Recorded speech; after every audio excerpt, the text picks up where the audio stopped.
خب تو این قسمت یه خورده عملیاتی تر صحبت کنیم، حالا مثلا با یه مثال فرضی. چرا حالا میتونستیم این قسمت هم نباشه واقعیتش، اما یه سری مطالب اشتباه تو فضای مجازی هست متاسفانه. یکیش اینه که میگه آقا اگر مثلا قدم هستیم واقعا، بعد همینا هم منتشر میشه، 500 میلیون تومان پول داری، 100 تومنشو بذار صندوق طلا، تاکیدم میکنم فلان صندوق، 100 تومن مثلا بده بیت کوین و اتریوم، 200 میلیون تومان بده توی بانک، چون اون بقیه‌اش هم بعد وقتی میخوان خیلی دیگه حرفی باشن، اون 100 میلیون تومان هم روی خودت سرمایه‌گذاری کن، سعی کن یه مهارت یاد بگیری. مثلا میخوام بگم ما خب این اشتباه، خب مثلا اون 500 تومان برای کی؟ یا الان وقت دلار نیست، الان سکه خوبه، آره الان طلا خوبه، دلار اگه 80 و نمیدونم چقدر رد کرد اون موقع برید دلار بخرید، وایسید رئیس جمهور عوض شه بعد برید یا تو مثلا بورس. این سوال آقا الان زمان مناسبی برای ورود به بازار سهام هست مثلا یا نه؟ بعد یه بعدی دیگه هم که داره اینه که مثلا میگن که آقا حالا اینه که میگه صندوق طلا و مثلا کامودیتی طلا بیت کوین، خب خیلی ساده است اینا. میگه که آقا مثلا یه نفری که 10 میلیارد تومان پول داره، یه عدد بیشتر، 20% ببر بازار سهام مثلا، 20% ببر توی صندوق‌های فلان، 20% ببر تو بازار کریپتو، ولی نمیگه چی بگیر. یعنی تو بحث سکیوریتی کلاس اون جزئیات دیگه بیخیال میشن. آقا تو بازار سهام آره اون پادشکندی پادشی به وجود میاد. تو بازار سهام چه سهمی، چه صنعتی، چه صندوقی اگه صندوقه. بعد من اینو گرفتم تا کی بمونم، کی ریبالانس کنم، چقدر بگیرم. آقا شما مثلا تخصیص دادی 20% بره تو بازار سهام، از اون 20% مثلا چه میدونم، یه مثال ساده بزنم. ببین من میگم آقا دلار بخر یا کریپتو، هر چی یه چیزی بخر. من 10 میلیارد تومان پول دارم. آره. میرم مثلا 10 میلیون چیزی که تو گفتی میخرم. خب میره بالا میاد پایین. چه فرقی با حال من میکنه از 10 میلیون به 10 میلیارد؟ یکی هم حرف منو میشنوه، گفتم برو اینو بخر، 20 میلیون پول داره، 10 میلیونشو میخره. چه فرقی با حالمون میکنه؟ خیلی 50% سهامش میان بدبخت میشه یا خوشبخت. این که تو بخوای یه معرفی بکنی یه دارایی رو به همه، با هر شرایطی، با هر سرمایه‌ای، با هر حجمی، با همه رو با هم یه جور ببینی، این دیوانگی مالی است. اصلا اسمش تحلیل و مشاوره و یه نسخه عمومی برای نداریم. نسخه عمومی همگانی نداریم. کسی که اینو میگه یا خیلی جرأت داره یا ببخشید خله. مگه میشه؟ مثلا من میگم تو بیت کوین بخر، آقا بیت کوین هم میره بالا. خب مثلا فرقش با حال اون آدمی که آخه 10,000 میلیارد سرمایه داره میره یه دونه بیت کوین میخره با اونی که همه زندگیش میشه یه بیت کوین، اینا چجوری میشن؟ تکلیفشون چی میشه؟ اگه نره چی، اگه بره چی؟ اون پیش بینی دوباره میاد اینجا. همه این داستان، یعنی میگم به فرض این حرفا هم تو اصلا نمیتونی نسخه همگانی بدی. آره. اصلا امکان نداره من به همه بگم برید اینو بخرید. مگه سرمایه‌های که شرایطی که حالا میخوایم بریم سراغ این موضوع که یه خورده‌ای یه لول اپ بریم، یه خورده بریم بالاتر. یه خورده هم ترسناک این حرفا من میزنم، ولی حالا سعی میکنیم که یه نمونه‌ای بریم، چون به هر حال ما آدم مشتاق، آدم این که میخواد در واقع یه ذره تغییر پیدا کنیم به اون ساختار ذهنی ما تو این ساختار بحث چرخه اینوستینگ و اون کاری که ما داریم تو سیستم پیش میبریم. یه مثال بزنیم بفهمن چرا میگیم این داستان، چرا میگیم هر دارایی ریزش چی شد، جزئیاتش چرا میگیم که برای هر کس نمیشه. اینجا یه خورده معلوم بشه، چون شاید کسی از بیرون بشنوه خب خوبه که مثلا طلا انقدر بخرید، مردم ملک انقدر بخرید، اینا انقدر مثلا تماش. اینجا میفهمن که خود بازی چی میشه و ما در حد یک مثال این نه مدیریت دارایی ما اینجا داریم یاد میدیم. یه موقع برداشت اشتباه نشه، طرف یه پس مثلا نقطه وروده من مثلا کلاس نیست، راهنمایی که بتونه در حد بالاتر از اون، گفتم این بالاتر از سواد مالیه، این نیازی برای همه نیست، واقعا نیست.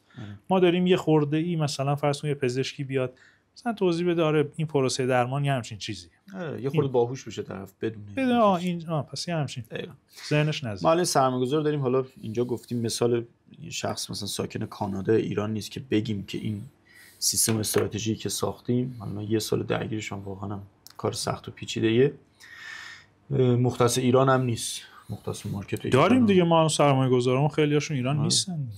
یه بنده خدای کانادا زدیم کنه 30 سالشه، اینو الان داریم میگیم، میخوام جلوترش یه چیز دیگه بگم. 30 سالشه، یه افق دید 10 ساله داره واسه سرمایه‌گذاری، ریسک مثلا کمه، 3000 تا دلار کانادا داره، 10000 تا سپرد ثابت داره، 15000 تا هم کریپتو داره، 10000 تا هم دلار، 10000 تا هم وام کم بره. خب این الان یه ویژگی یه سرمایه‌گذار بود. حالا یه سرمایه‌گذار این فکر کنم مثلا خیلی سرمایه‌گذار خوبیه، یه سرمایه‌گذار دیگه میاد میگه من یه سال بعد 50% پول الانمو میخوام، وام دارم ماهانه اینقدر باید قسط بدم. خب تو وقتی اینقدر تفاوت وجود داره بین هر سرمایه‌گذار، چجوری نسخه میتونی بپیچی آقا 1 میلیارد تومان اگر داری اینقدر بزن، اینقدر آقا شاید 1 میلیارد تومان طرف مثلا میخواد 6 ماه دیگه مثلا پس بده، این اصلا پول یه خونه اجاره داده، پول پیش خونه است، نمیخواد این پول بمونه دستش، آقا مغازه داره. یا حالا این چی، طرف میتونه مثلا ماهانه یه 50 میلیون تومان ری اینوست کنه، 50 تومان همینجوری دستش مونده، نگهش داره 600 میلیون تومان بعد مثلا اضافه کنه. میخوام بگم این نسخه همگانی خیلی خیلی کار اشتباهیه و میتونه ضربه زننده هم باشه. خب ما با یه همچین آدمی میخوایم بریم جلو، درسته؟ مثلا فرض میگیریم این آدمه اومده و میخواد، منم میخوام سرمایه‌گذاری کنم، شرایطی دارم. خب یک میریم پله به پله، من اینو توضیح بدم چه اتفاقی میفته وقتی یک ساختاری به عنوان یک فردی به عنوان سرمایه‌گذار میاد تو سیستم ما، یک مفهومی در واقع پروفایل با ویژگی‌های خاص خودش تعریف میکنه و بعد در ادامه چه پروسه‌ای طی میشه تا اون ساختار تحویل بشه و پورتفولیو تشکیل بشه. خب برای اینکه اینو بخوایم توضیح بدیم، یک اولین قدم چیه؟ اینه که مشخص کنیم حجم وروده و هر دارایی یا بازار، حالا اسمش هر چی که می‌خوایم بذاریم، چقدر باید باشه. حالا انگلیسیش خیلی استفاده می‌کنم، asset allocation. حالا دیگه اینم یه خورده داره کم کم واژش خلاصه باش بازی میشه و لوس میشه. خدمتتون عرض کنم که چون خیلی کلیه، asset allocation خیلی چیز کلیه، یعنی چقدر چی بخریم. خب اصل داستان تازه اینجا شروع میشه. سلام علیکم بریم. خب اینجا ما چیکار میکنیم؟ با اون مفهوم پات شکنندگی که نمیخوام ببازم، که نبازم چی بشه؟ سود مرکب بگیرم. با این میریم جلو. خب ما تخصیص به هر بازار چقدر ملک و همون جلسات اولم توضیح دادیم. ملک، نمیدونم سهام، طلا، ارز، همه اینا هست. خب این اول مشخص میشه. یه نوع من مثالش رو اینجوری میزنم همیشه تو قسمت قبل، آشپزی دو تا مؤلفه داره دیگه. برای کی میپزی و چه جوری ترکیباتتو میچینی. من برای یکی میخوام آشپزی کنم که دیابت داره. شکر چیز خوبیه یا بدیه؟ خب خوبه هم بده. چقدر باید بریزم مهمه و اون آدمم شکر براش خوبه یا بده هم مهمه. این میشه ریسک مثلا. این میشه چیدن اون. پس اینجا میفهمیم که من نمیتونم یه آشی بپزم بریزم برای همه عالم و آدم بخورن، همه هم خوششون بیاد، برای همه هم مفید باشه، نمیشه. خب اینجا میایم دو تا پس چیز رو در نظر میگیریم: ریسک بازار، شرایط بازار، ریسک سرمایه گذار. دو تا با هم ترکیب میشه دو تا مؤلفه. مثلا اینجا یه مثالی آوردیم، نمیخوام درصداشو بگم، نرن حساب کتاب کنن برن همین کارو بکنن. نمونه سهام مثلا کانادا برای این شهر، سهام آمریکا، بورس چین و هند، بورس ایران، حالا نه هر کدوم درصدی داره، طلا، کامودیتی و حالا کریپتوکارنسی، مثلا این پولش اینجا تقسیم میشه طبق هر کدوم یه درصد خاصی. چون اینا یه سری مفاهیم دیگه، این آدم تو اون کانادا اختصاص داره، یه سهام و کسب و کار اون کشوره باید براش باشه. کشور سیستم تورم مثلا همون همه ساختاری که وجود داره بسته به اینکه کجاست، چه یعنی اینا یکی باز نمیشه. مثلا یه آدمی که الان این آدم تو کاناداست که ما نمیتونیم بگیم تو مثلا 50% به طور مثال برو بورس ایران رو بخر، چون مثلا از اقتصاد ایران جداست. حالا خب اینو من فقط یه نکته خیلی مهم اینجا بگم. خیلیا من باشون صحبت میکنم، میگم آقا من یه پولی دارم میخوام بیارم تو بازار با مدل شما تو بازار مالی کل دارایی‌تو باید بگیری. ببین ما الان چی گفتیم؟ اون مدلی که داریم میگیم انقدر گفت من اینو دارم، انقدر مثلا طلا دارم، انقدر نقد دارم. همین که تو اینا رو چه جوری میچینی نشون میده 10 سال دیگه تو کجایی. چیزی نداریم که بیاریم، اونی که بیرونه کجاست؟ مثلا چیه؟ من حتی به بعضی تو مشاوره‌ها حالا میگم اگر مایلی طلای زینتی هم اگه است بگو اینقدره، من اینا رو میتونم بفروشم حتی. یعنی دارایی اینجوری حساب میشه دیگه، آقا من 2 تا ملک دارم، اینقدر طلا زینتی دارم، اینقدر سکه دارم، اینقدر پول نقد دارم، 4 تا ماشین دارم، 2 تاشو میخوام، 2 تاشو نمیخوام. مصرفمه. یعنی من آقا من دوست دارم، من اینو به هیچ عنوان نمیخوام بفروشم. خونه‌ایه که اصلا توش نشستم، اونو نمیاریم تو ساختار چون تو داری ازش استفاده مصرفی میکنی.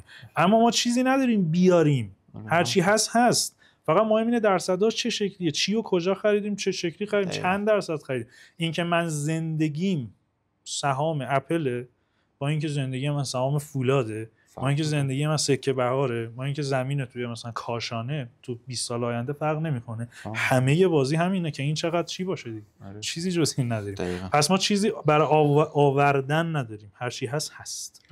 این خیلی مهمه. این خیلی از اون اشتباهاتیه که اکثر سرمایه‌گذارا ما صحبت می‌کنیم. مثلا میگه آقا یه 2 میلیارد پول تو بانک دارم، بقیه‌اش که طلاست. میگم خب اون طلاه مهمه که تو 10 سال دیگه چه اتفاقی برات میفته. خب پس این بعد چیده بشه؟ سهام کانادا، سهام آمریکا، چین و هند، بورس ایران، طلا کامودیتی و کریپتوکارنسی درصدی اینا تعلق میگیره. میریم سراغ مرحله دوم. حالا حجم نقدینگی به دارایی، یعنی اینکه همون مارکت والویشن. خود ادامه ساختار مدیریت دارایی این سرمایه‌گذار فرضی هم رسید. مشخص کردن حجم نقدینگی و دارایی تو هر بازار، چقدر نقد باشه چقدر دارایی باشه. دارایی منظور اون همین سهام بازاران، آره این چیزاست، صندوق و سهام و طلا و اینو چجوری باید محاسبه بکنیم؟ خب به سختی. خب یک ساختاری داریم اینجا بخش دوم که ما میگیم پس اینقدر دارایی شد. این ترکیبا مثلا بورس چین، بورس هند، کامودیتی، هرچی. میریم پله دوم، میخوایم اون نوسان اون بازار رو پادشکننده کنیم. چجوری؟ که اگه ری خوب شه، اگه رفت بالا هم خوب شه، نبازم. چیکار کنم؟ یه بخشی نقده، یه بخشی دارایی. دارایی یعنی همون بازاره. مثلا اگه طلا این الان بیس پرایس یعنی قیمت بهینه رو تو چه قیمتی رو عملا داره لحاظ میکنه توی خودش. این یه مارکت والویشن دیگه. آره.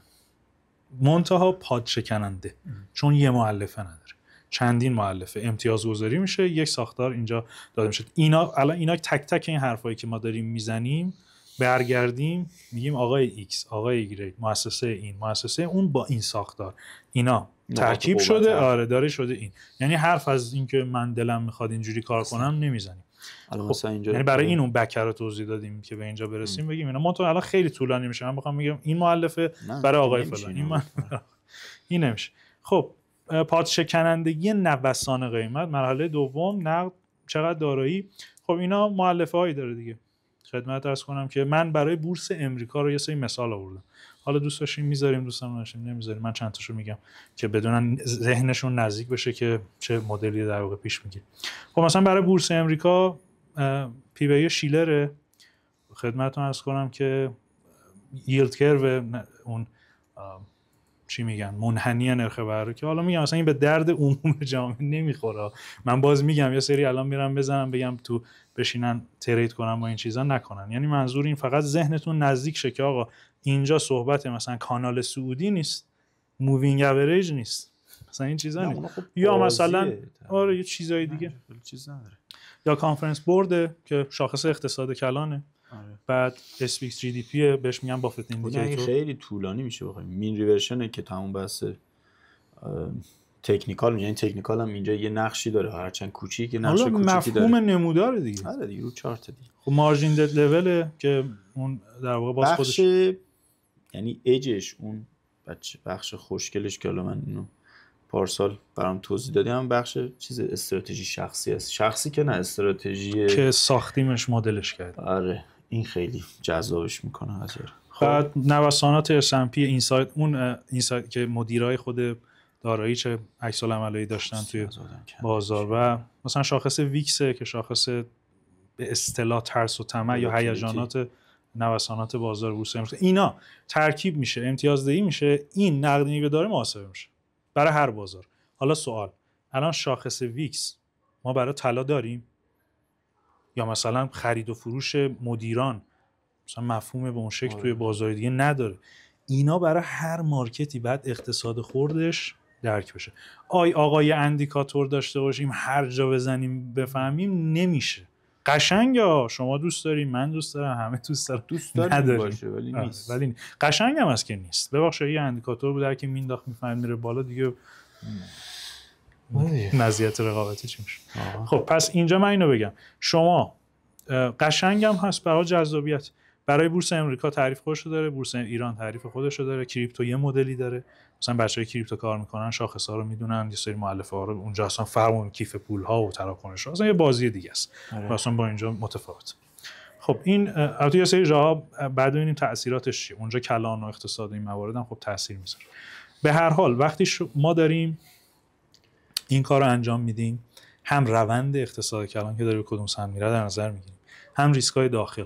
سایکل‌های بازار. ببین این که شما داری مثلا شما ترس از در واقع نگرانی‌های داخلی داری، این میتونه یه ذره حجم بعضی از بازارها رو تو اون مدل‌ها ببره بالا.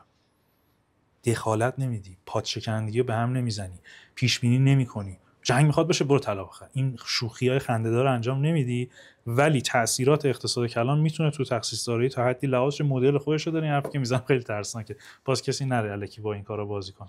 خب این در مورد ساختار دوم درست شد. خب و اینجا نکته مهم تو بخش دوم نقدینگی دارایی توضیح دادیم، تازه اینجا مؤلفه سرمایه‌گذار میاد. حالا اون آدمی که کانادایی چجوری باز این تاثیر داره، چون اینقدرش وامه، دیده افق دیدش اینه، شرایطش اینه، ریسک پذیری مالی رفتاری داریم. مالی رفتاری چی میگه؟ میگه آقا این سرمایه‌گذار تو اصلا نباید براش، تو نمیتونی با پول یه آدم 50 ساله عین یه آدم 25 ساله. مؤسسه ونگارد یه در واقع پژوهشی داره، بر اساس سن میاد مشخص میکنه چقدر یک فرد میتونه ریسک پذیری داشته باشه. مهمه.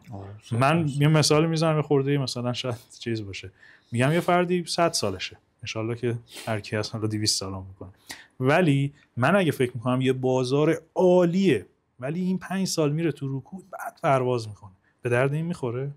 نه، ولی به درد یه آدم 10 ساله میخوره. این ساده ترین مثالش. اینا تو نسخه‌های عمومی اصلا لحاظ نمیشه دیگه.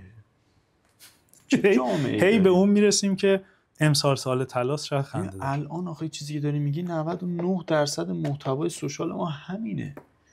از اون مهندس پروفسور سمینار بره میلیونیش مثلا میپرسن زمان مناسب رو میگن توی پست، میگن همه منتظر میشن این کی پست میذاره زمان مناسب خرید طلا رو بگه تو پیجش. آقا دهن واکنه توی سمیناری بگه زمان مناسب مثلا ورود به بازار ملک اینه، الان وقتشه تو کیش سرمایه‌گذاری کنی، شمال سرمایه‌گذاری کنی، قراره بعداً فلان بشه،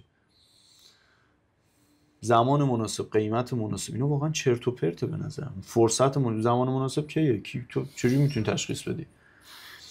یا مثلا یه شغلی هست نمیدونم کافی یه گوشی داشته باشی بشینی تو خونه. ببین من این متاسفانه شوربختانه حالا دیگه آدم میبینه دیگه، یا براش میفرستن یا خودش میبینه، هست توی اینستاگرام یا همچین محتوایی. میخوای ماشین داشته باشی، میخوای خونه داشته باشی، میخوای فلان، بعد مثلا تو میگی آره، میگه من همه اینا رو به تو میدم، فقط کافی یه گوشی داشته باشی با فلان و اینو کامنت کنی برای من. یا میبینی 100 تا کامنت شده. آخه عقلا بعضی وقتا به خدا خوب چیزیه آقا جان من. تو چجوری داری اینجوری فکر میکنی که اگه یه گوشی داشته باشی، یه خط اینترنت بشینی تو خونه میتونی به همه چی؟ آخه چرا اینقدر ایزی، چرا اینقدر همه دست؟ اینقدر اینجوری نکن، نمیبینن دیگه بقیه‌شو. اوکی. یه خورده ساده ترش. نه پول میخواد، نه زمان، نه سرمایه، نه هیچی، فقط بیا بخر دوره چیز. نه ببین وقتی کسی داره سختیای سیستمو حذف میکنه، تو بدون که وقتی برای تو حذف شده برای بقیه هم حذف شده. خب پس وقتی برای بقیه حذف شده، خب پس چه مزیتی داره؟ چرا تو باید برتری پیدا کنی؟ چی شد پس این برتری من کجاست؟ بعد ببین توی هر بیزنسی، توی هر مهارتی شما شک میکنی یا خیلی ها این درک رو تو عادی دارن. مثلا طرف بهشون میگه آقا یه مثلا ماشین، حالا یه ماشین خیلی خوبه 150 تومن، آقا تصادف داره؟ نه این سالمه. آره شک میکنید اینا یه چیز با مشکلش چیه؟ توی هر مهارتی، توی هر بیزنسی به نظر من عموم جامعه میتونن تشخیص بدن که آقا این رؤیایی، این واقعیت. مثلا این مثالی که داری میزنی، آقا مثلا یه آدم عادی بی سواد اصلا نیازش مکانیک بدونه، ولی این ماشین رو بهش بگی مثلا این ماشین رنج قیمتیش 500 تومن داره معامله میشه ولی الان 300 تومنه، 300 میلیون تومنه ولی سالم. آقا اصلا چرا داری به من میگی؟ این رو هوا میزننش، میدونی؟ مثلا همینطوری دیگه. مثلا چون املاک و این چیزا میری یه سری ملکای خوب نگه میدن برای خودشون، پول هست میزنن مثلا. یه مثال جالبی برتون اصلا به گوش من و تو نمیرسه. آفرین. یه مثال جالبی همین برتون مالکیل میزنه، میگه اگه دیدی یه چمدون پول وسط خیابون شلوغ افتاده و تو داری میبینی و فکر می‌کنی میتونی ورداری بری، بدون یه داستانی داره تا بیا دست بزنی میگیرن میبرنت، چون اگه اون بود این همه آدم ورم داشتن میبردن دیگه. چرا فکر می‌کنی ویژه؟ خب بریم سراغ بخش سوم. اینجا ما رفتیم سراغ اون نقدینگی دارایی. حالا می‌خوام بگیم تو اون بازاره، باز من اینو یه خورده ساده میگم برای کسایی که تازه در واقع با این مفاهیم آشنا میشن. یعنی مثلا گفتیم که خب بازار سهام امریکا چقدرش 1%. حالا میایم بعد اون نقدینگی داراییش مشخص با توجه به مؤلفه‌ها مشخص شد. حالا داراییه، میایم تو اون بخش و میگیم این دارایی چی باشه، چه چیزایی خرید بشه. این اونجا یک صندوق سهام. همه چی، چه چیزی، چقدر. اصل داستان اینه. الان تو بازار بورس امریکا ما 7000 تا شرکت نسبتا معقول داریم. اینکه تو انویدیا بخری، اینکه تو برکشایر بخری، اینکه تو اپل بخری، یا اینکه تو مثلا آمازون رو بخری، اینا تو 10 سال آینده تأثیری نداره. داره دیگه، همش همینه. اصلا غیر از این نیست. بعد طرف میگه خب سرمایه گذاری که معلومه، اگر من بخوام با سرمایه گذاری برم یه جای زمین بخرم پولدار میشم. دیروز میدیدم یه همچین کلمه. یعنی چی؟ آره تو زمین خرید پولدار شدی، هر جا خریدی، هر سهامی خریدی. اینجوری نیست. اصلا دعوا سر اینه.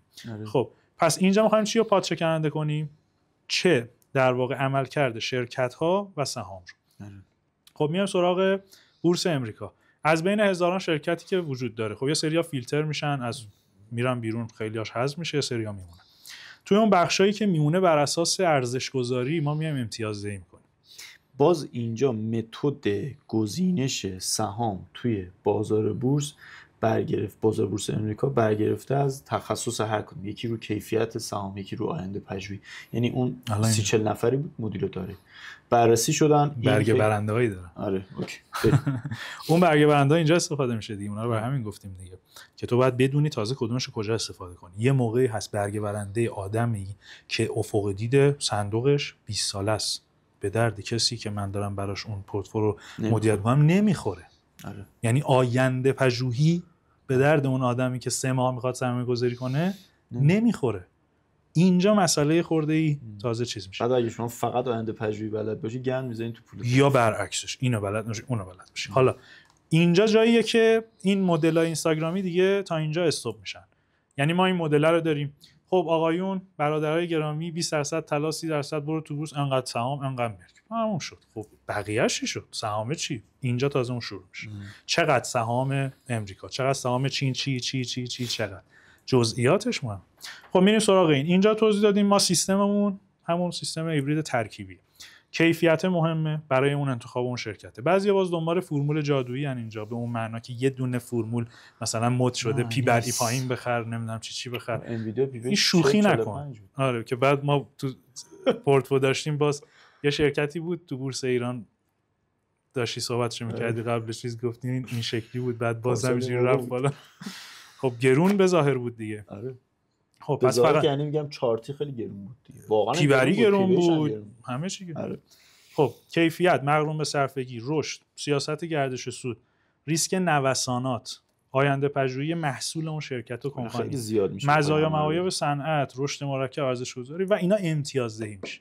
یعنی میاد آقا این 10000 تا 9000 تا چی از بقیه‌اش تازه شروع کنیم و ریسرچ میشه که ببینیم کدومش. خب اوکی، بریم سراغ بخش پادشکننده کردن انتخاب شرکت ها با اون ایندکس ها. ما اینو میایم و همون پادشکنندگی انتخاب شرکت ها رو پادشکننده میکنیم. اومد اون شرکتی که من خریدم عمل کردش نشد اون چیزی که فکرشو میکردیم، ما که پیش بینی نمیتونیم بکنیم. نشد اون نگاهی که داشتیم، خراب کرد. یه دونش نه، همش ممکنه. آره ممکنه. 10 تا شرکت خریدم 10 تاش خراب کرد، چی میشه؟ ببازم. با فرض دیگه ما ببین همینا رو ملاحظه پادشکنندش کنیم دیگه، نبازه. خب برای اینکه بورس امریکا هم نبازه، اون 10 تا شرکت رو میذارم کنار، تئوری امثال جان بوگر رو میاریم تو بازی، تئوری امثال فاما و فلان اینا میاد تو بازی، تو اون سیستم هایبریدی که وجود داره. یه بخش میشه چی؟ یه بخش میشه ایندکس ها. ترکیب صندوق ها، ایندکس ها. چقدر چی؟ بازی مهمه. یکی میره همه رو صندوق 3x اهرمی لورج دار میخره، یکی میره اصلا یه وضعیه اونجا خودش. خب یه مدل خود اینا، چه صندوقی، چقدر، چه شاخص. یه شاخص میگیم، مثلا یه مثال بزنم، تو بورس ایران ما اصلا ایندکسینگ نمیتونیم بکنیم، ابزارشو نداریم. ابزار ایندکسینگ واقعی وجود نداره اصلا. بعد بسازی، چجوری بسازی؟ خوش داستانه. خب اینجا میایم میگیم پس اینقدر سهام x، اینقدر سهام y، اینقدر صندوق x، اینقدر جزئیات ریز میشه.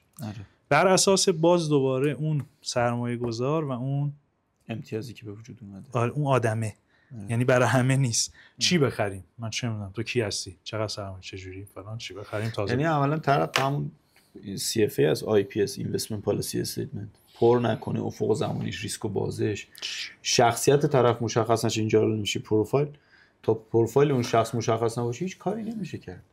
خب تا اینجا تا اینجا حالا این ساختاره رو توضیح دادیم. بعد مکافات این تازه به نظر من از اینجا شروع میشه که باید دوره ریبالانس کنی، همه اینا رو بازی نگاه کن، اون کمه، این زیاده، این چرا اینجوری شد، این حالا بررسی کنم، بعد این 2 ماه خوبه، بعد نگه دارم بمونم، اضافه کنم، کم کنم، اصلا بیام بیرون. اینو کلا سخته. آره و جذابه.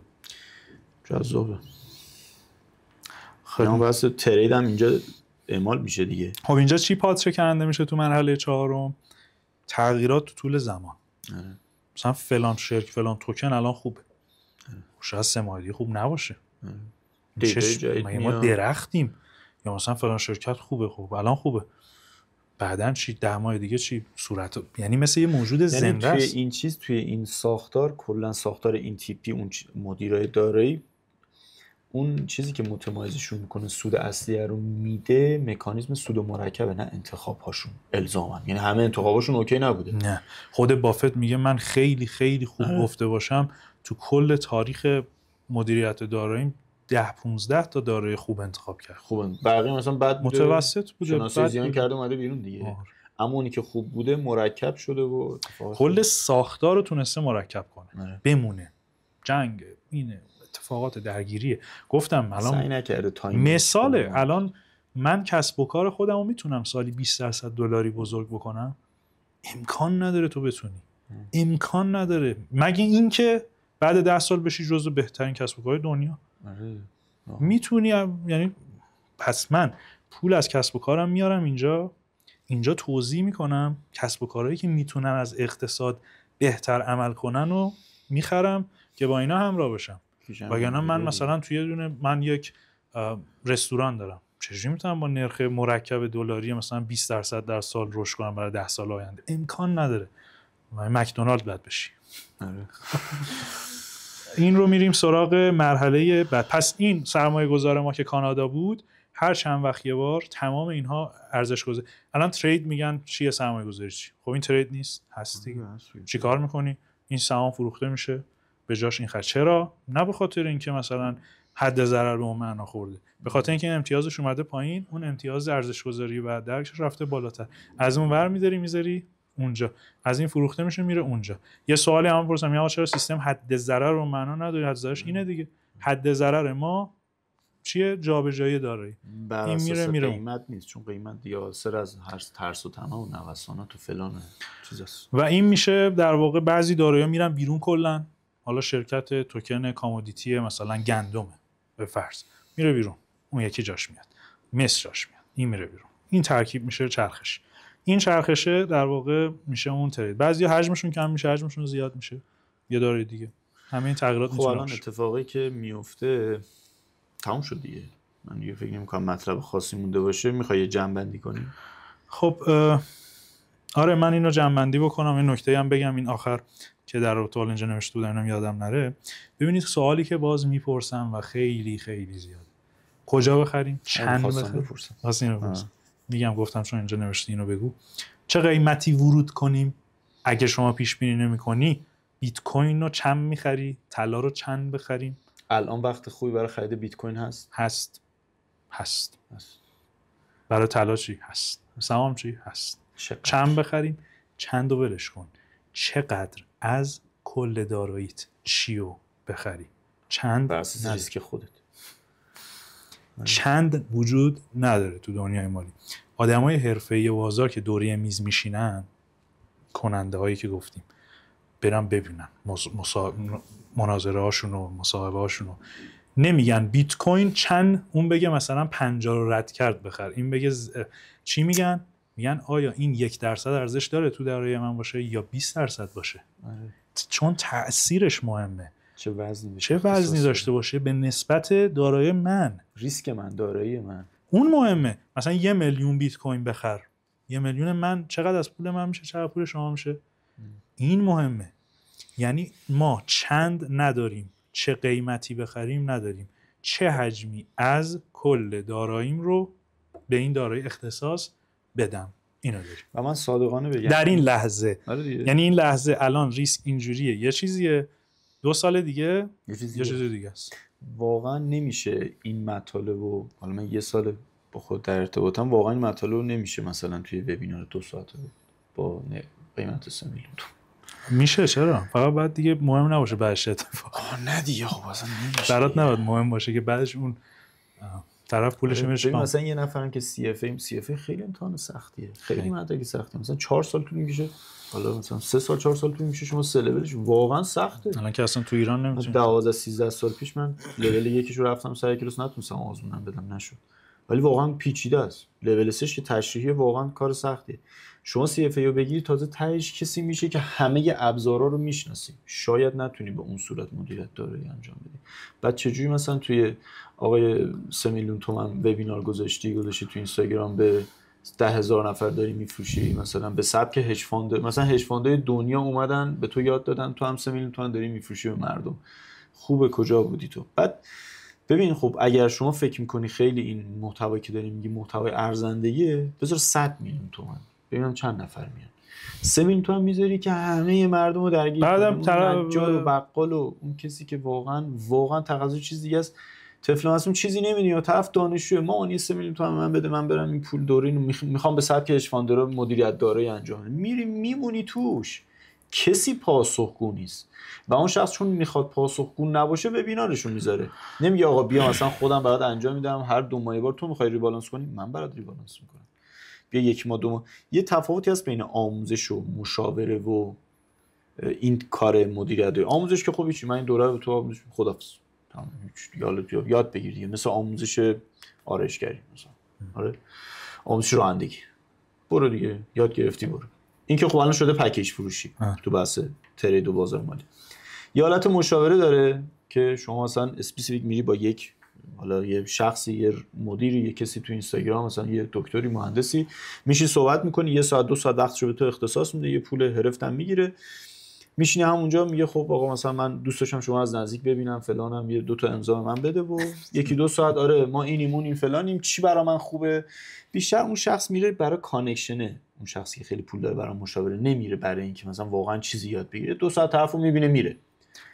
اصلا موارد داره حذف میشه اینجا. چی؟ ببین شما تو یک جلسه مشاوره همینقدر خنده داره که خب بعد 1 سال بعد چی شد؟ 1 سال بعد اون آدم چی شد؟ نداره واقعا. مثلا الان خرید، آقا فرض کن مثلا فرض بفرمایید که رفت بیت کوینی، رفت مثلا سهام اپل رو خرید، خب رفت سهام ایران خودرو رو خرید، خب 1 سال بعد دولت گفت آقا ایران خودرو جمع کن اصلا برو. خب اون آدم پس چی میشه؟ یعنی این پروسش کو اتفاق میفته. ببین تعریف پروسه اینجا نمیشه. اتفاقی که میفته یه شات تک مرحله، یه چیزی گفته میشه، بسته میشه، تمام. اون آدمه میمونه و اون توهماتی که خب هی به همش میریزه و آخر میشه یهو 5 سالت خدا حافظ. 5 سالی که تو میتونستی این الان به اسم سبد چینی دارن بچه کریپتو دارن همین کار میکنن، به اسم سبد چینی بقیه دارن همین کار میکنن. میری یه پولی میدی، یه سبدی برات میچینه، یه اکسل، خداحافظ شما تمام شد. بقیه اینطوره. حالا ما بچه‌مون این مدل دیگه کار میکنن، هر ماه یه بار ارتباط برقرار میکنن، درسته؟ ارتباط برقرار میکنن، ریبالانس فلان، این کارو انجام میدن. این کار کارو نکنی آخه. خب خیلی این کارو نمیکنن. این چرا دیگه؟ اون بحث ریسک دیگه، ریسک خودت انجام بده برو دیگه. بحث اینه که بهتره شما پراپ بشی تا تریدر. بحث اینه که بهتره شما یه هج فاندری تو 2 ساعت آموزش بدی تا واقعا هج فاندری کنی، چون اونجا دیگه مچتو میگیره سرمایه گذار. آقای دکتر سالی 200% سودت کو رو حساب من؟ به سبک هج فاندر الان اینجوری کار میکنن؟ یا تو داری واقعیت رو میگی و واقعیتت چرا نمیخونه پس با این؟ و اون آدم حوصله جواب پس دادن نداره، یا انقدر سادهش میکنه در همین حد 30% طلا بخر، 50% ملک ببر، چی و فلان. اسمش هم خوشگله بگیم. خب این چی شد آخه؟ ملک ببین همین مهمه. تو بعد بتونی به اون آدم تخصیص داره دقیق بدی، اینقدر تو سهام اینقدر این ببر، اینا زشته، اینا در حد بازار مالی نیست. همه حرفایی که زدم، همه حرفایی که اینجا این همه زمان گذاشتیم، میخوام یه جمله بگم جمع‌بندی کنم به معنای اینکه هدف اون چی بود، چون ممکنه الان هدف گم شده باشه. هدف چی بود؟ چرا این همه آقا، چرا این همه زحمت؟ اینو این عدد اونو این کارا برای چی؟ یک دلیل بیشتر نداره. برای اینکه شما یک ساختاری ایجاد بکنی که بتونی سود مرکب پایدار بگیری، نه بازی همین کشتی بسازی. یعنی هیچ هدف دیگه ای نیست. حالا هر چقدر، یعنی اینه برای موندنه. برای اینکه همه میگیم اکثر ساختارها میبازن، میرن غرق میشن. میگم دیگه ملکی که یه اتفاق بیفته و بره تمومه، کریپتویی که یهو بیاد پایین 70% تمومه، صندوق طلایی که تو بخری یهو 20 سال بره به سقف قبلیش نرسه تو دیگه تمومی، زندگی مالی از دست رفته. همه کاری که ما داریم میکنیم اینه که یک ساختاری بسازیم، ساخته یک کشتی برای امکان ایجاد سود مرکب پایدار، دائمی، همیشگی و بهینه. یعنی سعی کنیم این سود مرکب بهینه و بهینه تر باشه. چیزی جز این نیست. یعنی بازی همه این سختی ها برای همین، چون کار سختی، واقعا کار سختی به اون معناست که نمیتونی تو یه چیزی رو اینو بخر اونو بخر، نمیشه یه عصای جادویی بمونی. یعنی سالی 20%، 50%، 60%، ولی بمونی. بقای خیلی آره ببین این نیست مثلا پول تو بانک بذارن مرکب میشه، ولی واقعی نیست. 30% بهت سود میدن، 20%ش داره کم میشه آخر سال پولت. خب میدونی ایناست که مشکلات ایجاد میشه، بعد راه حل براش میاد، بعد تازه میشینیم بسم الله asset allocation و حرفا. و این در واقع میشه پروسه‌ای که ما دنبالشیم، راهکاری برای ایجاد سود مرکب پایدار. هم تصمیم درست است دیگه، شما توی بازار مالی بتونید تصمیم درست بگیرید. حالا یه شخصی، حالا هر کسی بر اساس اطلاعات خودش، یه شخصی فکر میکنه تصمیم درستش ترید بازار فارکس، به قولش تریدینگ، یه عکس دلار هم بزنه بالا سرش و این فرهنگو هی منتشر کنه بگه تصمیم درست اینه. یکی میگه تصمیم درست نمیدونم ICT، یکی میگه تصمیم درست NFT چیز NFT، آره NFT بهش نام فرمش رو گرفت. NFT مثلا این عکس چقدر میارزه، الان داره 6 میلیارد تومان معامله میشه. هر کسی بنا به اون سطح دانش و سوادی که داره خودش داره یه تصمیم درستی میگیره. ولی به نظر من درست این تصمیم اینه دیگه، یه ساختاری نه به نظر ما هم نه واقعا، به نظر ما نیست. ما واقعا نظر خودم اصلی ترین میگم، به نظر خودمی که تجربه قار آره پوستمون کنده شد تو این بازاری. من الان 38 9 سالمه دیگه، بچه که نیستیم دیگه. مثلا کسی برمی‌داره به من میگه استاد من استیتمنت نشون نمیده چون میترسه استراتژیش لو بره، میگم بابا برو اینو به یه نفر 22 ساله بگو. استاد من همیشه لایف ترید میذاره، این کارو میکنه، بهش میگم استیتمنت، میگه من حوصله ندارم خودمو به تو اثبات کنم، میگم برو اینو به من نگو. این که دارم میگم به نظر من اینجا واقعا آره به نظر من یه ساختار خیلی حرفه‌ای میتونه باشه. این ساختارا که میگن و طرف میگه من سود دائمی دارم میگیرم مثلا روزی 2%، خیلی جالبه. چند روز پیش ولمون کن اصلا اینو دقت نکن. نه ببین اینو میگی به خدا باور میکنم، وقتی شما میبینید 10,000 نفر کامنت گذاشتن که روش رو یاد بگیرن، یعنی من فقط، بقیه همه اینو باور میکنن. ببین کسی به شما میگه مرکب، برای این مرکب سخته، روزی 2%، خب میشه 12 تریلیون درصد در طول 5 سال. خب یعنی چی؟ یعنی مرکب کردن سخته. اصلا توی نیست تو بگی بازار فارکس تقریبا نشده اون مدل وقتی میاد توی پورتفو قرار میگیره، تو 10 تا 2% میدی میره تو سرمایه‌گذاری مشتقات اهرمی، یه 10% روی مثلا یه بخش کوچیکی از کل پورتفوت میگیری در ازای ریسک کل پول.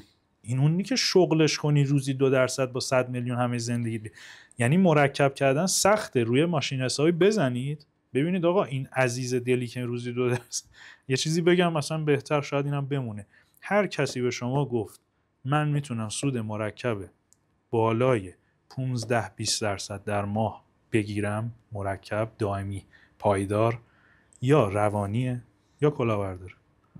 چرا؟ خیلی ساده است. یک تاریخچه 5-6 ساله بیارید، نیازی هم نیست بیارید چون اگه تونسته باشه بگیره الان جزو ثروتمندان دنیاست. اصلا با تو حرف نه اصلا لیستش هست، میگه برو تو مجله سرچ کن اسمم میاره، زده جلوش 100 میلیارد دلار. خب پس بنابراین یه سری اعداد معقول نیست، سالی 20 ماهی 20% و 15% مرکب تکرار پذیر اصلا نشدنیه، نداشتیم تا حالا، تو تاریخ مالی نبوده. تو اولین نفری، دمت گرم، هر وقت شدی به 200 میلیارد دلار اولت رسیدی، ما میایم جزو اون لیست 40-50 نفرمون اسم تو رو میاریم. آره دیگه میایم چک میکنیم ببینن شما روش تو یاد میگیریم.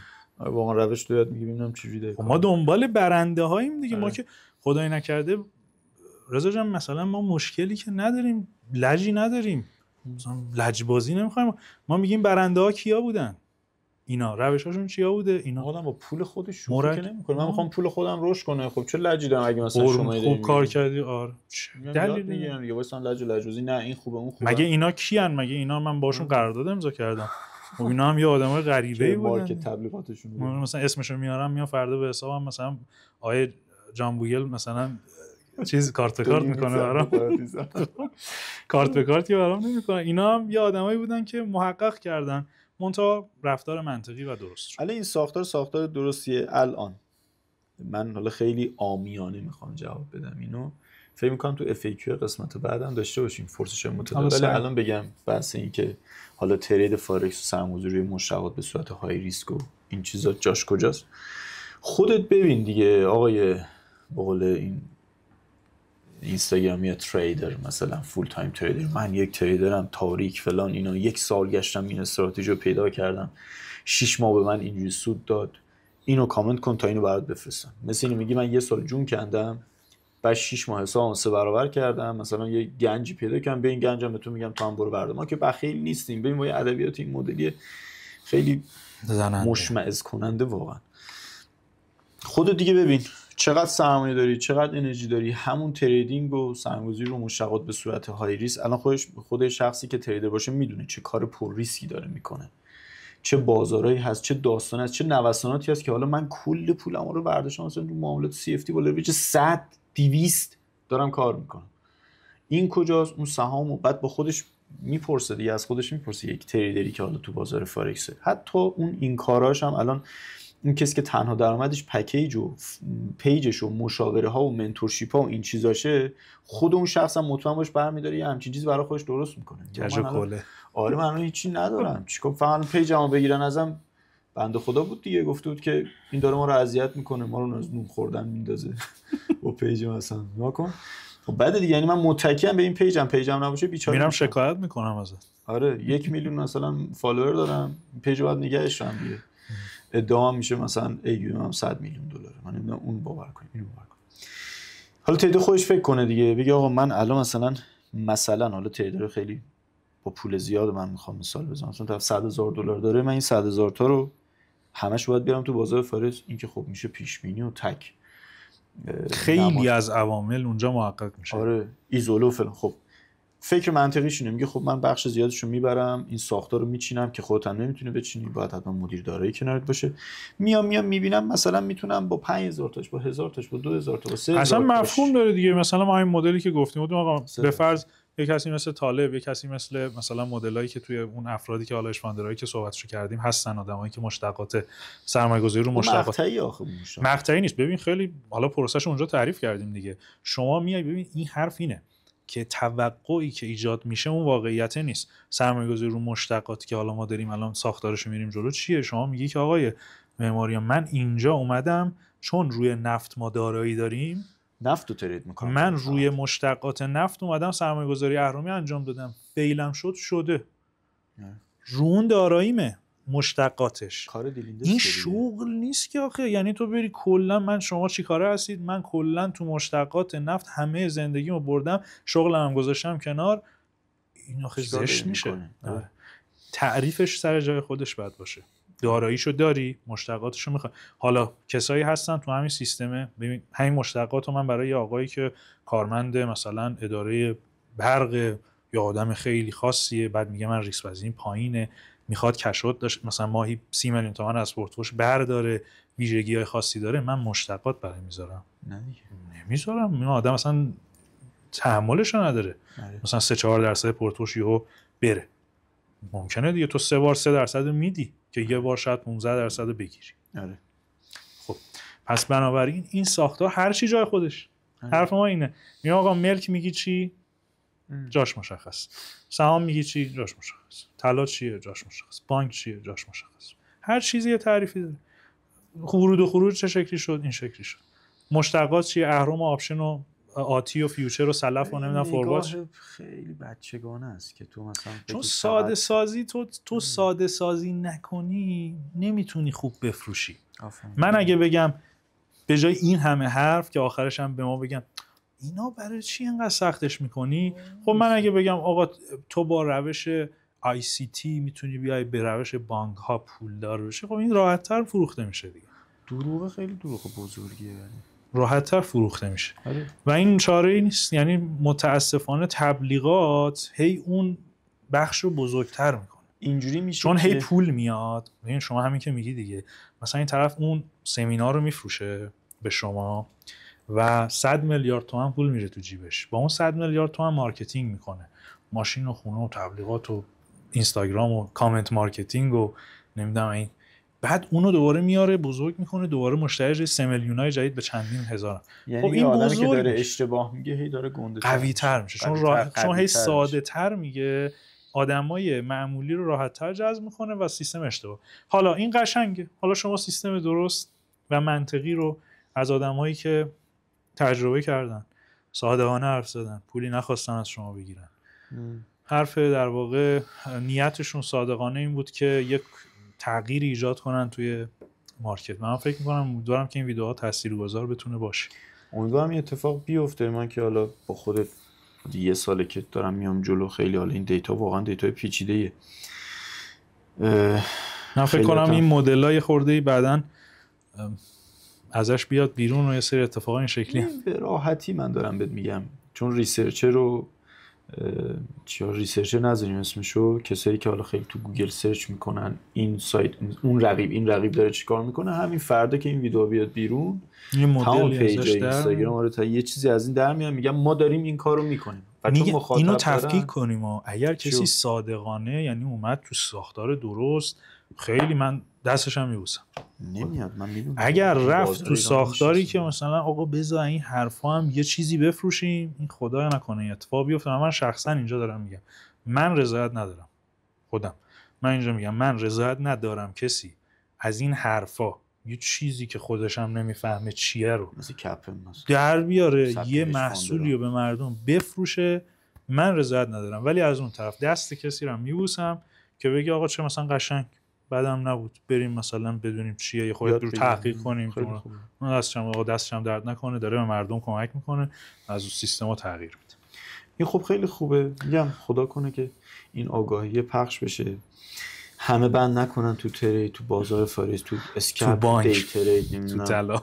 حالا اونا خوب باختش کمتره، باخت شدیدش. باز همین که میدونن نمیشه بشینی پای بازار یه روز مثلا به قول شما 2% باز شغلشو کنار نمیذاره، عدد بزرگ روزی 2% نمیگه، باز اون از اون عاقل تره نسبت به اون کسی که میگه استاد من گفته اتاقو تو دار کن، یه راکت تنیس بذار اینجا، یه بلنگو بذار اینجا، میکروفون بذار اینجا، بشین پای یه مانیتوری که رنگی صورتی و بنفش و آبی باشه، بعد بشین یه چارت بزن مثل خلوعزا خط بکش تق تق تق. تو چیکار میکنی تو رو خدا؟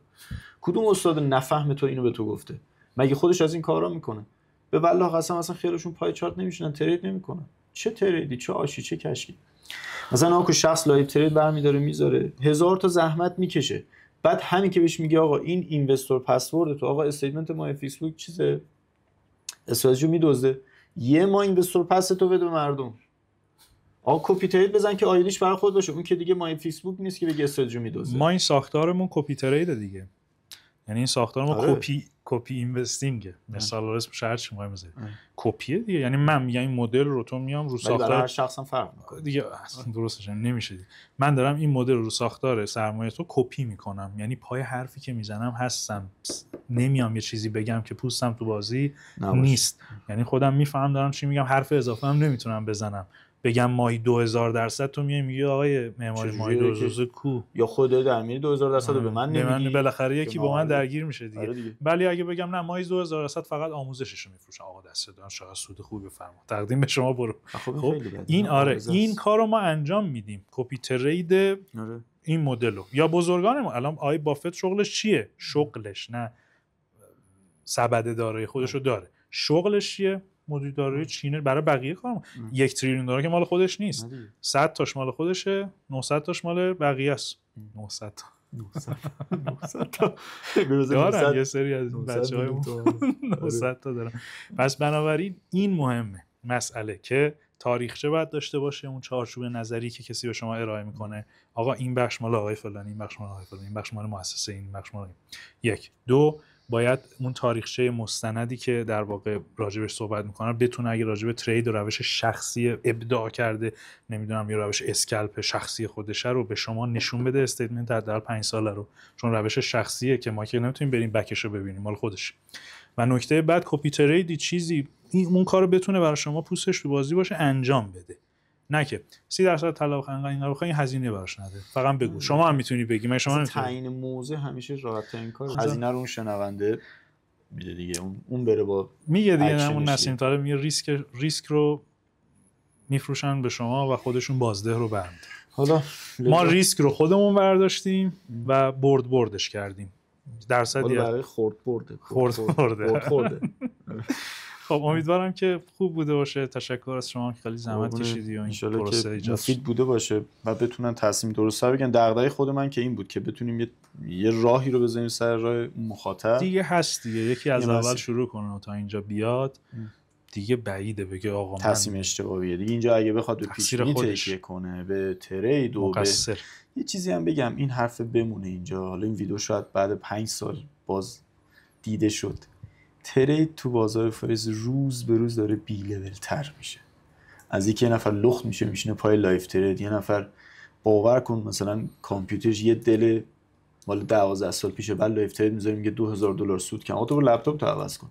یعنی روز به روز داره خرابتر میشه. بچه‌ها میان طرف مثلا معتاد 89 90 چنده میگه من یه فلان کردم، یه کتاب نوشتم اوبراین تریسی اینجوری بچه است. بعد داره مثلا در مورد ترید باز در مورد ترید و آی سی تی و فلان این چیزا صحبت میکنه. روز به روز داره بی لول تر میشه و واقعا هم این چیزی بوده. من از روز اول تو پیجم همچین شخصیتی داشتم، همیشه واقعیت‌ها رو گفتم، هیچ وقت هم گارد نداشتم. آقا واقعیت اینه، واقعیت پراپ اینه، بروکر اینه، ضد خودم بوده، واقعیت آموزش اینه، واقعیت ترید بازار فارسی اینه، واقعیت سرمایه‌گذاری ضد مارکتینگ همیشه آنتی مارکت، یعنی همیشه اون چیزی که واقعی بوده. حالا مارکتینگ بوده گفتم، نبوده نگفتم، گفتم واقعیت اینه. در مورد تریدم، در مورد روتینم که داریم میگید اینا ترید بازار فارسی اینه، سود گرفتن از بازار اینه، اینقدر میشه گرفت اینقدر نمیشه که باید شما فیکس اینکام فلان، کلی این صحبت رو داشتم. امیدوارم اینم بذارم پشت بندم که آقا واقعیت ها رو گفتیم. این من رو شخصیت واقع بینی دارم، همیشه واقعیت ها رو گفتم و حالا متاسفانه نمیدونم زبون تلخی هم از بعضی رو میکوبیم، چاره‌ای هم نیست دیگه. تو باید این فرهنگا رو بگیم. این چیزایی که ما گفتیم مثلا من نیازی نیست بگم بچه‌ها از قسمت اول تا الان یه مرور بکنن ببینن چند درصد از آدم‌ها یا اسمشون رو اساتید بذارن بلاگر مالی بگم چند درصد از اونها شامل حال این اشتباهات میشن. هر کسی مخالف